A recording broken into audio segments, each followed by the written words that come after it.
And for more on the case, we turn to criminologist and legal analyst Casey Jordan. Casey, good morning. Good morning, Thank you for Rebecca. being with us. So why these questions over this man Giordano's story? What's confusing and complex here? Well, there's two sets of red flags. We have a story where he came last Tuesday to the police at 6:30 in the evening, and he said he had been snorkeling at Baby Bay with his companion, and the currents got rough, and he tapped her on the leg and said, "Let's go back to shore." He swam back, turned around, she was nowhere to be found.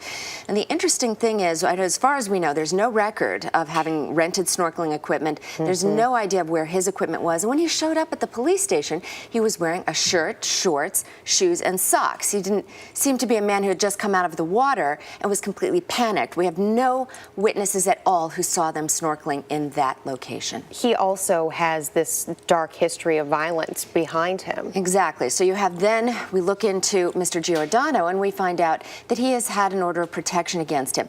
Two ex-girlfriends and ex-wife have really established that he is a stalker, a harasser. We know that one of these young women, he secretly videotaped them having sex, then used photographs to try and put them on the internet, tried to blackmail her with them.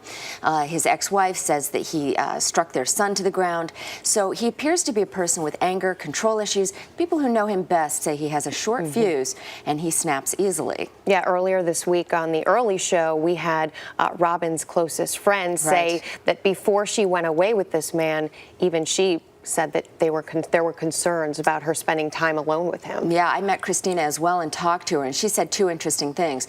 That Giordano had wanted to take Robin Gardner away on a cruise, and when she had said she wasn't interested, he had gotten very upset with her, and this in turn upset her. But the other thing she said, and she knew Robin very well, Robin would never have gone snorkeling. She was a hair and makeup girl. She wanted to sit by the side of the pool and drink a margarita, but she had never even gone into a pool above her waist. So the story that Giordano is telling is not checking out. They have until tomorrow to renew his 8-day detention, where he could potentially come back to the United States. And what's the importance behind making sure he stays in Aruba? Well, you've got to understand it's going to be easy if they find Robin in any state to either clear him or arrest him. But as long as there's no body, it's really difficult to keep him there. They get one more chance at an 8-day extension. I'm sure they'll get it.